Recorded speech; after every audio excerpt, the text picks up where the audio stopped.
La emoción de la aventura nos fascina a todos.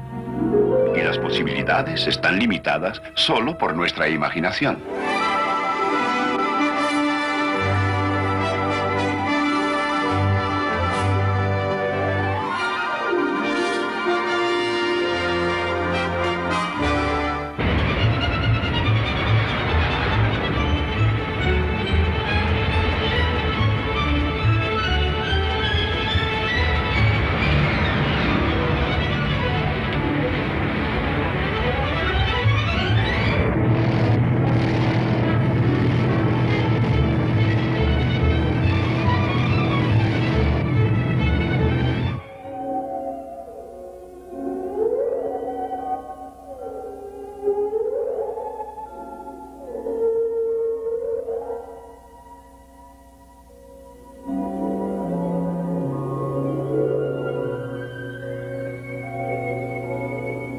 Un aspecto reciente en la búsqueda humana de la aventura es el rápido y asombroso crecimiento del motociclismo.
A través de los años hemos explorado juntos muchos campos en una búsqueda sin fin de conocimiento y aventura. En unos momentos nos encontraremos en medio del desierto del Sahara, envueltos en una de las más increíbles aventuras que se conozcan de la vida real. Nuestro guía será Dick Joy, un importante miembro del personal que colabora con el Instituto Científico Moody.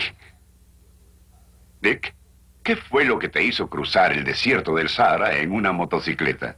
Es que siempre me ha gustado la vida aventurera. He trabajado como buzo y fotógrafo submarino. Algún tiempo fui detective privado. Aún llegué a ser guía y aficionado a la caza mayor.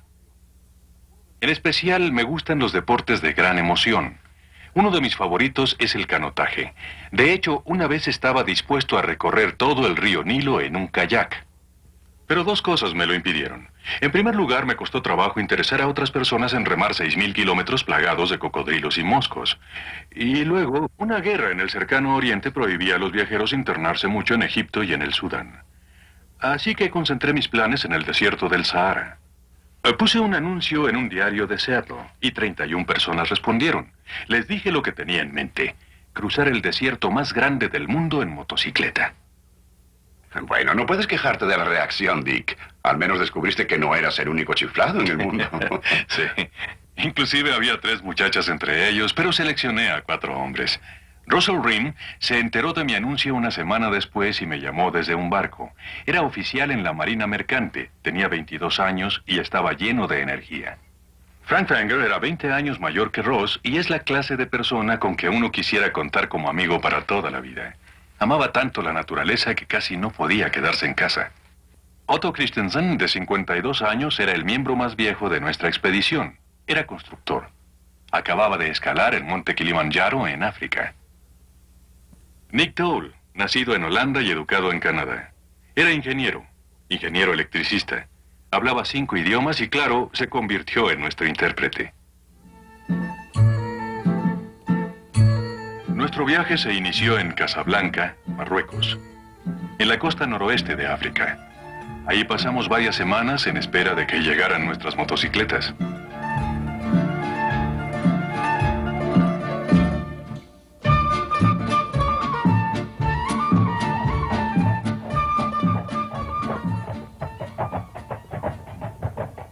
Por fin un día llegaron y la embajada norteamericana nos facilitó su patio para que pudiéramos armarlas. Nos sentíamos felices de que nuestra expedición estuviera a punto de comenzar, pero teníamos cierta ansiedad. Nos dábamos cuenta de que nos esperaba lo desconocido y tal vez algunos peligros. Nuestras motos iban cargadas al tope. Cada una llevaba cerca de 80 kilos, más que el peso mismo de la motocicleta. Aún en buen pavimento, la carga era tan incómoda que se hacía casi imposible mantener las motos en equilibrio. El primer día de recorrido hubo 7 caídas. En una de ellas, Otto se rompió el pulgar derecho. Al finalizar ese primer día nos sentíamos agotados y apenas habíamos recorrido 125 kilómetros. Por fin llegamos a un mercado primitivo en las montañas Atlas. Allí pensábamos encontrar a alguien que atendiera el pulgar de Otto, y la única persona que encontramos fue a la hechicera de la aldea. Lo primero que hizo fue darle un tirón al pulgar del pobre Otto, que por poco se desmaya. La incapacidad de Otto nos dio una excusa para hacer un poco de turismo.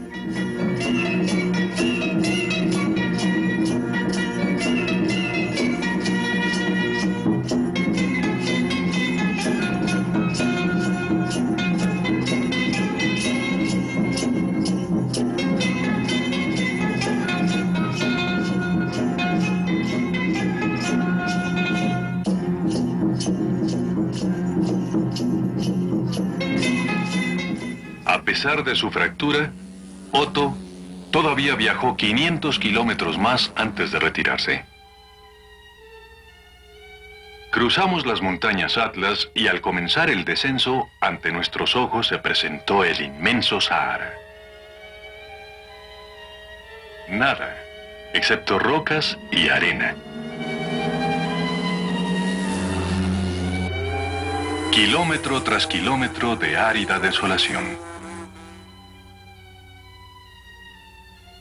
La superficie se ve lisa, pero bajo la arena hay rocas que pueden torcer la dirección y hacer volar la motocicleta. Hay que luchar constantemente por mantenerla firme. Durante casi todo el viaje trazamos nuestra propia ruta. En la mañana nos orientábamos con la brújula y partíamos hacia un punto en el horizonte.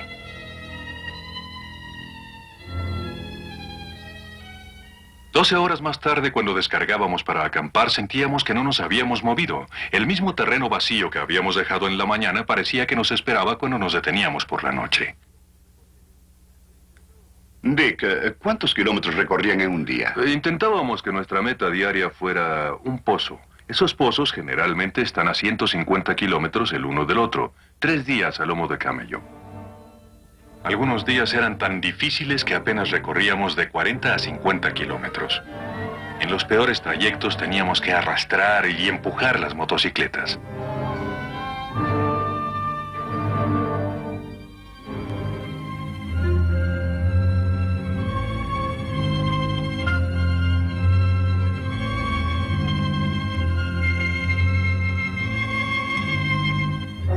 En el día hacía un calor inmisericordia.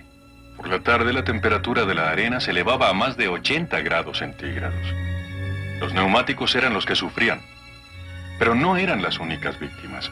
Había señales muy claras de que el desierto rara vez pierde la batalla. Dick, ya que una de tus finalidades principales era filmar tus experiencias, los constantes contratiempos les habrán estorbado bastante. Sí, y añade a eso que el gobierno de Argelia creyó que éramos espías. Pusieron tantos peros que era casi imposible tomar fotografías. Yo he volado en un pequeño biplano a través del desierto del Sahara y sé por experiencia personal que los lugares para cargar combustible son escasos. ¿Cómo fue que lograron mantener las motos abastecidas de gasolina? Fue uno de nuestros mayores problemas. Hicimos un recorrido de más de 750 kilómetros entre dos puntos de abastecimiento. Un tanque en que solo caben 10 litros, el problema es serio, en verdad. Llevábamos todo el combustible que podíamos en recipientes de plástico. La verdad es que fue la pérdida de esta reserva de combustible la que provocó la primera crisis de vida o muerte. En ese momento llevábamos unos 1000 kilómetros recorridos. Cruzábamos un terreno rocoso cuando de pronto 2 de nuestros bastidores se rompieron por fatiga metálica. Nuestros recipientes se rompieron también y las reservas de gasolina desaparecieron en la arena. Mientras reparábamos los bastidores, nos dimos cuenta de que realmente era precaria nuestra situación. Reuniendo toda la gasolina que quedaba en las motos, solo había suficiente para que una de ellas recorriera 50 kilómetros. El gobierno de Argelia nos había advertido muchas veces que nunca llegaríamos. Ya se habían hecho más de 100 intentos por cruzar el Sahara en motocicleta y ninguno de ellos con éxito. Es más, algunos en el intento habían muerto. Así que, desesperados, hicimos lo único que se nos ocurrió. Con la cabeza inclinada me puse a orar. Nunca antes me había enfrentado a una crisis en la que tuviera que pedirle un favor a Dios. Pero ahora le supliqué que nos enviara ayuda. Cuando abrí los ojos, vi a menos de 300 metros un camión del ejército argelino. Los soldados se detuvieron, nos dieron agua y gasolina y nos llevaron a un fuerte. Esa misma tarde le preguntamos al comandante con qué frecuencia patrullaban los camiones esa zona y respondió, cada 60 días. Eso nos dio bastante en qué pensar. Es asombroso orar y luego abrir los ojos y ver la respuesta a esa oración. Nick nos abandonó en este punto y regresó a la costa con una caravana. Frank, Ross y yo luchamos durante muchos días con la arena suelta.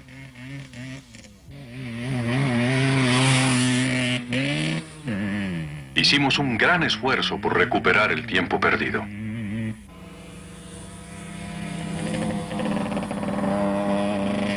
Finalmente llegamos a un oasis. Era maravilloso volver a estar con gente.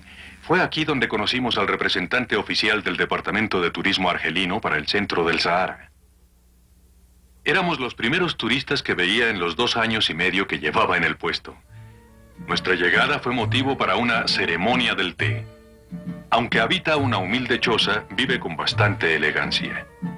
Mientras tomábamos el té, su esposa preparó couscous, el platillo favorito de los árabes y los bereberes. Después de varias semanas de comida deshidratada, realmente apreciamos aquella comida caliente.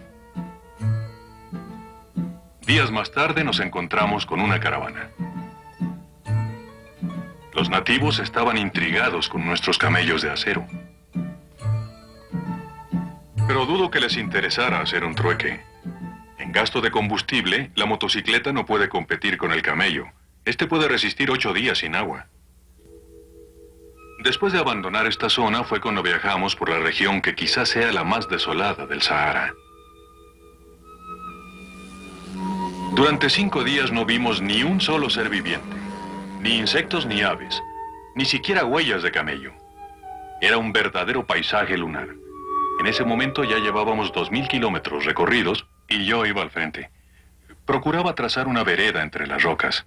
Creí que podría pasar entre 2 enormes peñas, pero no fue así. El recipiente que llevaba toda el agua que quedaba reventó. Y allí estábamos, viendo el lugar en que desapareció el agua. Supimos que solo 2 semanas antes, una pareja francesa en un vehículo de doble tracción se atascó en este mismo lugar. Murieron los 2. Teníamos este enorme mapa del África del Norte. Localizamos el lugar en que nos encontrábamos. Y Ross encontró un pozo, pero se hallaba a 150 kilómetros de distancia. Jamás lo podríamos alcanzar. Debido a la tremenda deshidratación, cada uno bebía casi 8 litros al día. Y sin agua, sabíamos que no duraríamos mucho. De nuevo pensamos que si no pasaba algún suceso milagroso, íbamos a morir. Así que hicimos lo único que quedaba. De nuevo oramos. Pensé que si una vez dio resultado, podría darlo otra vez. Cuando levantamos la cabeza, Ross sintió el impulso de mirar en su mochila. Al principio de nuestro viaje, compramos 42 mapas aéreos fotográficos. Mostraban los más mínimos detalles. hasta las rutas de camellos y los pozos. Algunos los encontramos secos. Durante el viaje había sido necesario aligerar continuamente nuestra carga y desechamos muchísimas cosas. Película, nuestra estufa, varias refacciones e inclusive esos mapas detallados. Nos deshicimos de todos. Al menos eso creímos.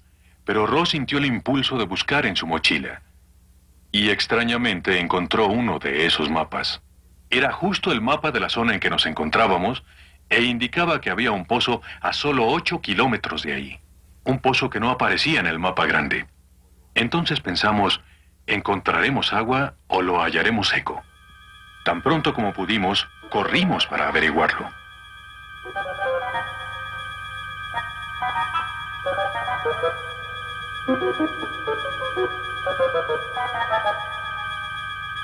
Bajamos un cubo como a 25 metros y sacamos la mejor agua que habíamos probado en todo el viaje. Sabes, Dick, me da escalofrío escuchar el relato tan vívido de tu experiencia. A ustedes debe haberles parecido extraordinaria. Oh, sí, claro que lo fue. Esa noche lo comentamos en el campamento. Pero todavía faltaban más de 3.000 kilómetros por recorrer y sabíamos que los problemas no habían terminado. 2 días después llegamos a In Salah, un gran oasis en el cruce de 2 rutas de caravanas. Sabíamos que al salir de In Salah tendríamos que viajar cerca de 800 kilómetros antes de conseguir más combustible. Esperábamos encontrar algún vehículo o caravana con rumbo hacia el sur que nos ayudara a llevar la mayoría de nuestro equipo. De ese modo podríamos llevar mayor cantidad de gasolina. Nos pasamos 8 días de infructuosa espera.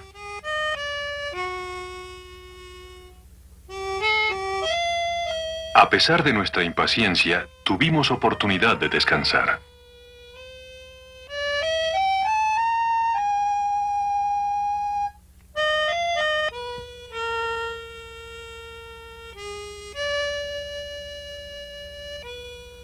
Yo tuve la oportunidad de leer y pensar. Aunque en ese momento no era cristiano, no me cabía la menor duda de que Dios nos había salvado la vida 2 veces. Y me molestaba saber que siempre pedía favores a Dios, pero parecía que Él jamás pedía nada a cambio. Dick, ¿cuáles eran tus creencias religiosas? Estudié bastante religión en la universidad. Solía creer que todo mundo tenía razón. Los mahometanos, los budistas, los existencialistas, todo el mundo. Pero luego me di cuenta de que no todos podían tener la razón. Y todos mis estudios y análisis me dejaron bastante hostil. Sí, pero yo creo que esas experiencias que viviste en el desierto llegaron a suavizarte un poco. Ah, claro que sí. La novia de Russell le había regalado esta Biblia de bolsillo. Y se la pedí prestada. Quería saber más de ese Dios que respondía a nuestras oraciones y que aparentemente no pedía nada a cambio. Así que leía Mateo, Marcos, Lucas, mucho de Juan y el Apocalipsis. Y por primera vez en mi vida comprendí lo que la Biblia decía. Ya no pudimos esperar más. Iba a iniciarse la época de las tormentas de arena y nuestras visas estaban por vencerse. Continuamos la aventura aún sabiendo que era muy difícil tener éxito. Esperábamos conseguir combustible en un pequeño puesto militar que habíamos visto en el mapa. Pero antes de llegar allí y descubrir que el puesto estaba abandonado, tuvimos un desastre aún mayor. Estábamos a 300 kilómetros de In Salah y llevábamos muy buen tiempo. Fue entonces que mi rueda delantera dio con una roca en la arena, y al dar un salto mortal, mi pierna atravesó los rayos de esa rueda. 160 kilogramos de carga y motocicleta me cayeron encima del cuerpo. Cuando Ross me ayudó a levantarme, le dije que creía que mi pierna estaba rota. Ya se había fracturado cuando estaba en la marina, y los médicos me pusieron 5 pernos de acero. Me dijeron que si me la volvía a fracturar, era posible que me la amputaran. Era evidente que ya no podía seguir. Imposible que mis amigos me llevaran en sus motocicletas. Y si me dejaban, no había forma de que trajeran ayuda antes de que muriera de sed. Se necesitaban por lo menos 5 días para un viaje de ida y vuelta a Taman Rasset, el lugar más cercano donde buscar ayuda.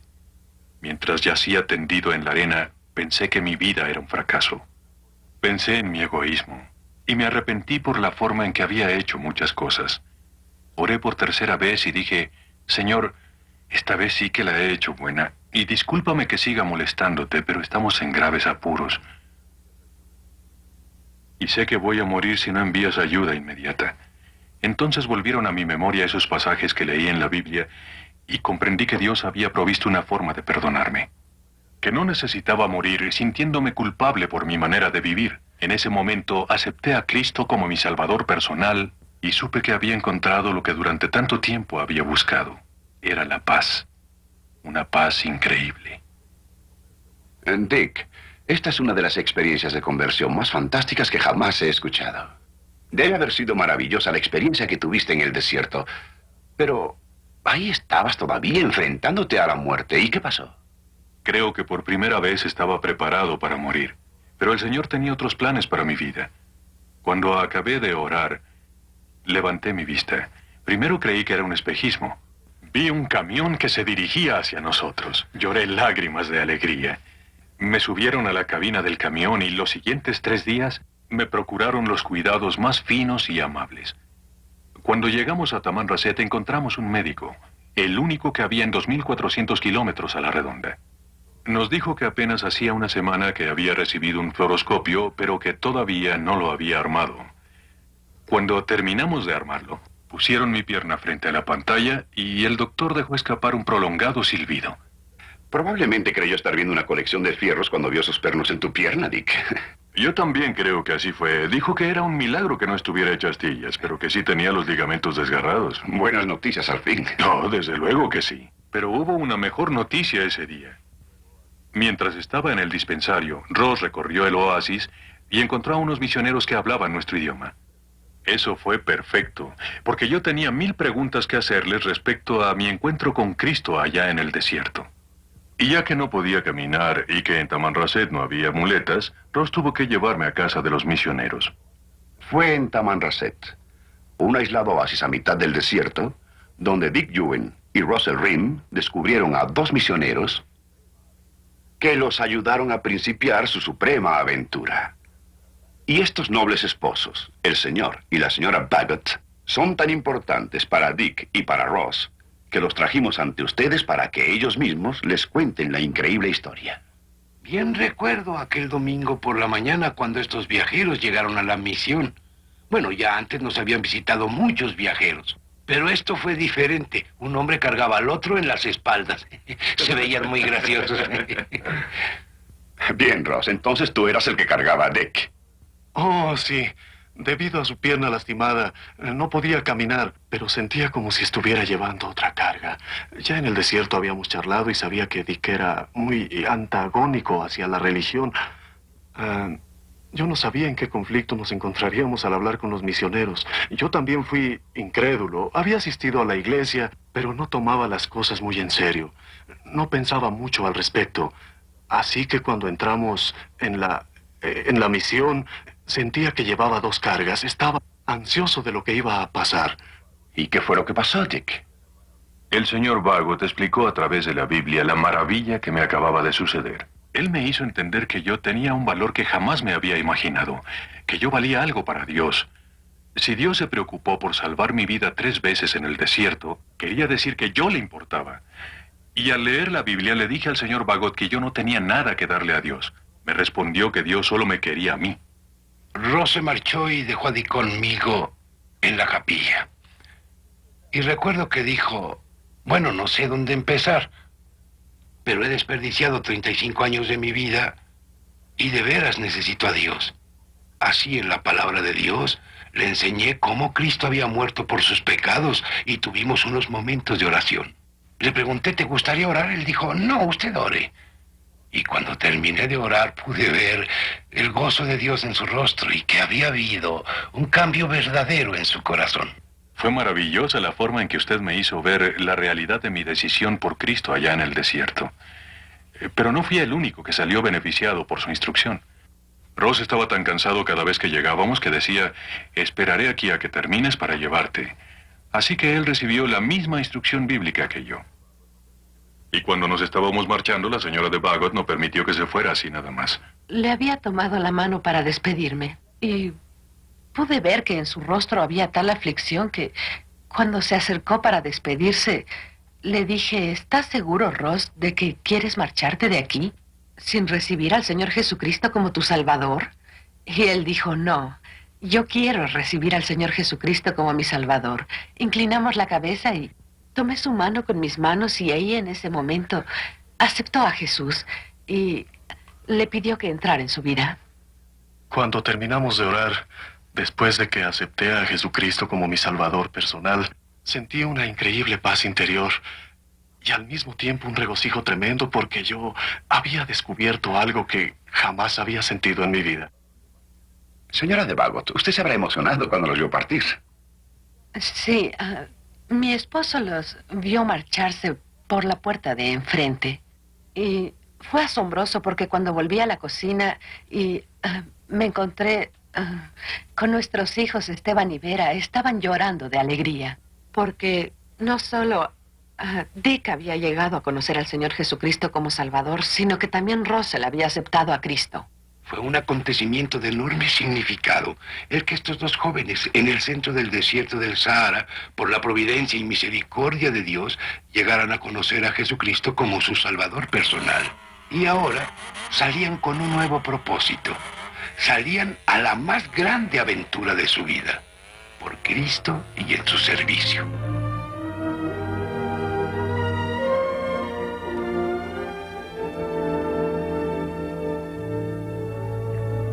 Sí, logramos cruzar el Sahara. Viajamos 5.500 kilómetros y pasamos por experiencias inolvidables. Pero para Ross y para mí, lo más importante fue que encontramos a Dios. No a una vaga abstracción, sino a un Dios personal. A un Dios que entra en nuestra vida diaria en una forma práctica. Y ahora, por primera vez, nuestras vidas tienen un verdadero propósito. Pero usted no tiene por qué ir a los extremos que yo fui. Dios lo encontrará ahora mismo, en este preciso instante. Y esto se lo digo por experiencia propia. Si usted encomienda su vida a Cristo, también usted habrá experimentado la suprema aventura.